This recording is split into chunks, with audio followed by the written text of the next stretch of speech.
O que acontece com você se você não pagar a dívida do cartão de crédito? Ela realmente prescreve? Ela caduca? Em quanto tempo? O que acontece realmente se você não pagar essa dívida? É isso que você vai descobrir nesse vídeo. Meu nome é Murilo Barros e eu te levo de endividado a investidor.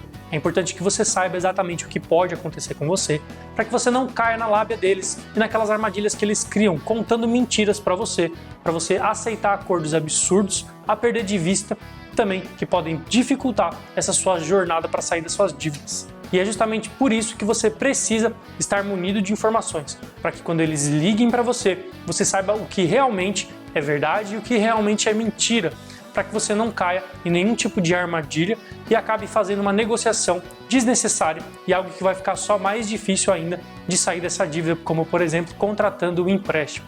E não é só esse erro que as pessoas cometem ao negociar uma dívida ali no nervosismo, ali naquele momento de desespero. As pessoas acabam vendendo bens, como o carro e a moto, para pagar essas dívidas sem nenhuma necessidade.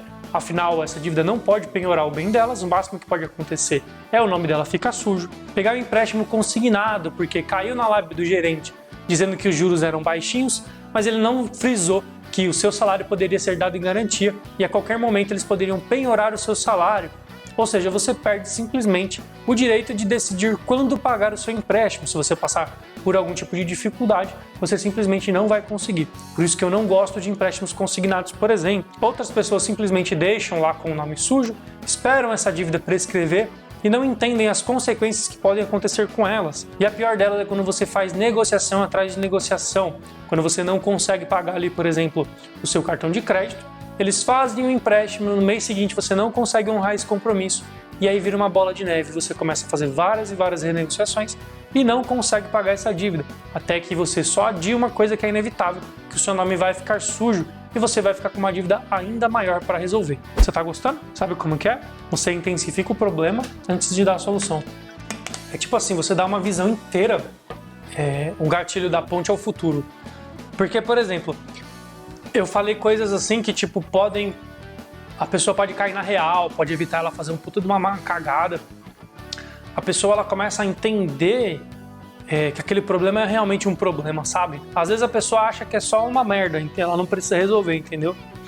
E o pior sentimento de você não saber o que você está fazendo, tomando decisões ali no puro desespero e por pura pressão dessas cobranças, é justamente o sentimento depois que isso passa, depois que você assina o seu contrato de empréstimo, por exemplo, e você se depara depois, no mês seguinte, com aquela sensação de arrependimento do que você fez. E esse é o sentimento que as pessoas mais me relatam ter, esse sentimento de arrependimento, de ter feito uma negociação que elas não poderiam honrar, o compromisso ali que elas assumiram no mês seguinte, aquele empréstimo consignado que pode tomar simplesmente o salário dessa pessoa.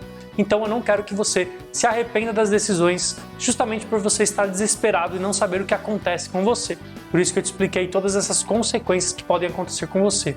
E como que normalmente acontece essa fase de cobrança? Desde o início dessa dívida, naquele momento que você decidiu não pagar, até o final ali dos 5 anos, quando essa dívida realmente pode sair do SPC e do Serasa. Isso daí tudo se inicia porque eles dão propositalmente um limite maior do que você pode pagar, e daí você, como consequência desse descontrole, torrando ali todo o limite do seu cartão de crédito, você pensa logo em contratar um empréstimo. Por quê? Porque é a primeira solução que aparece para você. Quando você abre a fatura do seu cartão de crédito, por exemplo, já aparece ali uma opção para você pagar o mínimo, é só você pagar, simplesmente assim, você não precisa ligar no banco, renegociar, é tudo muito fácil. E normalmente também uma opção de você parcelar essa fatura do cartão de crédito em 12, 24, 36 meses. Para eles é muito vantajoso porque é assim que eles ganham dinheiro. Se você conseguir passar dessa fase, essa fase em que você tem uma tentação grande em resolver logo esse problema e pagar o mínimo da fatura ou pegar algum tipo de empréstimo, você vai para a segunda fase, que é justamente a parte de cobrança, ou seja, você vai ter uma dívida ali em atraso, a do seu cartão de crédito, e eles começam a te ligar para fazer várias e várias propostas para você, insistindo para que você parcele a sua fatura do cartão de crédito ou pague o mínimo. Eles não vão te ameaçar nesse momento. E depois começa a terceira fase, que é quando eles protestam o seu nome, inscrevem essa dívida ali no SPC e no Serasa e começam a fazer ameaças absurdas, como por exemplo, usando a palavra mais comum que eu ouço é extrajudicial, você vai ser cobrado extrajudicialmente. Ou seja, eles colocam a palavra justiça para te dar algum medo mas eles colocam uma palavra extra, que você nem sabe o significado, que é basicamente extra, que vem de fora, e judicial, ou seja, fora da justiça. Nada mais é do que uma cobrança administrativa ali, não tem nada a ver com a justiça, mas eles colocam várias e várias artimanhas para você conseguir ficar com medo, se sentir desesperado ou desesperado e aceitar aquelas negociações absurdas com aqueles juros abusivos que eles acabam cobrando de você. E aí, se você for uma pessoa esperta que assistiu esse vídeo até o final, por exemplo, você vai descobrir que tudo isso era mentira, você não vai aceitar esse acordo absurdo que eles vão propor depois e vai aproveitar esse tempo aí para você se organizar financeiramente, ir juntando dinheiro ali para que depois você consiga negociar essa dívida pagando um valor muito menor do que um empréstimo, por exemplo. E estar com o nome sujo não tem problema algum. Nada mais é do que você ter um apontamento dizendo que, olha, essa pessoa não teve condições de pagar essa dívida por enquanto. Aí o SPC e o Serasa vai avisar as outras instituições para que não te emprestem mais dinheiro, porque você se descontrolou e não tem condições de honrar com seus compromissos. Ou seja, eles estão te protegendo e protegendo as outras instituições contra uma possível inadimplência. E enquanto o seu nome está sujo, existem várias tentativas de cobrança, várias mentiras, dizendo que os seus bens vão ser penhorados. E isso é uma das dúvidas que ficam na cabeça das pessoas. E de que forma que você deve encarar o fato de você estar com o nome sujo? Encare isso como um presente, isso mesmo.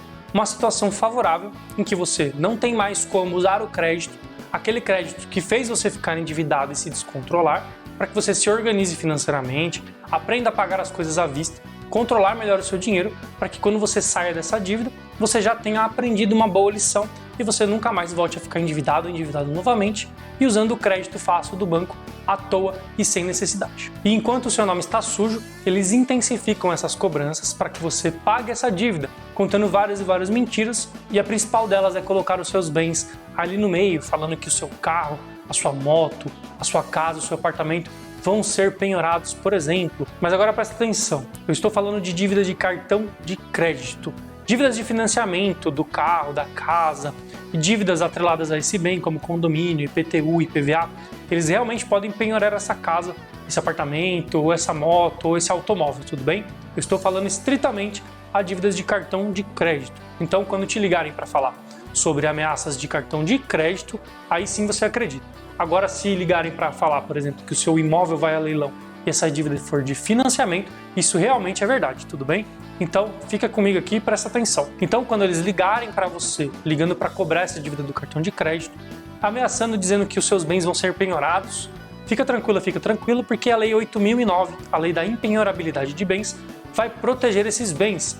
Ela garante que o seu único imóvel, aquele bem de família, o carro usado para o estudo ou para o trabalho, não podem ser penhorados. Então, se você for um brasileiro comum, por exemplo, aquela pessoa que tem uma casa só, um carro ou um apartamento só, para morar ali que seja da sua família, aquele utilizado para o trabalho ou para o estudo, você não tem com o que se preocupar. E além do fato da Lei 8.009 proteger os seus bens, vai sair muito mais caro para eles contratar um advogado, por exemplo, do que simplesmente deixar de receber essa dívida. Mas beleza, Murilo, eu entendi que meus bens eles não vão ser penhorados, porque essa Lei 8.009 me protege, mas o que acontece depois de 5 anos? Essa dívida realmente prescreve? Ela realmente sai do SPC Serasa? Sim, realmente ela sai do SPC Serasa, mas ela não prescreve. A dívida continua lá. E o que acontece com você se você não pagar essa dívida em 5 anos? A primeira coisa é que sim, o seu nome fica limpo, ela sai do SPC do Serasa. Se ela não sair em 5 anos, você pode ligar lá para que eles tirem o seu nome ali do órgão de proteção de crédito que ele está inscrito e fique limpo novamente, isso é um direito seu. Mas depois de 5 anos essa dívida não prescreve. O que acontece normalmente? Ela vai para o SCR. É como se fosse uma lista negra dos bancões ali, registrada lá no Banco Central. Vira um banco de dados ali, informando para os grandes bancos quais pessoas deixaram de pagar essas dívidas depois dos 5 anos. É realmente como se fosse uma lista negra. E qual que é a consequência de você ter o nome inscrito no SCR ao invés do SPC e do Serasa? É que quando você for solicitar um cartão de crédito ou um financiamento imobiliário, você assina um termo ali no contrato autorizando este banco para que consulte o SCR. E se tiver algum tipo de apontamento ali nessa lista negra, eles podem negar o seu cartão de crédito ou o seu financiamento imobiliário que você esteja solicitando ali na hora. Então, o que eu sugiro para você? Que durante esses 5 anos, você junte um bom dinheiro e faça uma oferta, negocie essa dívida por um valor justo, aquele valor que você acredita que seja o ideal. Pensa comigo, se você tivesse na outra ponta, se você tivesse emprestado o dinheiro para alguém, você no mínimo iria querer receber o valor que você emprestou, nem que você não ganhasse juros por isso. Então, nada mais justo do que você pague essa dívida para que o seu nome não vá para o SCR. O ideal é que, caso você esteja muito apertado, não importa o tempo, você vá juntando um dinheiro ali e negocie essa dívida por um valor que seja realmente confortável e que você realmente ache justo pagar essa dívida. E para você que chegou até o final desse vídeo, eu tenho uma surpresa para você.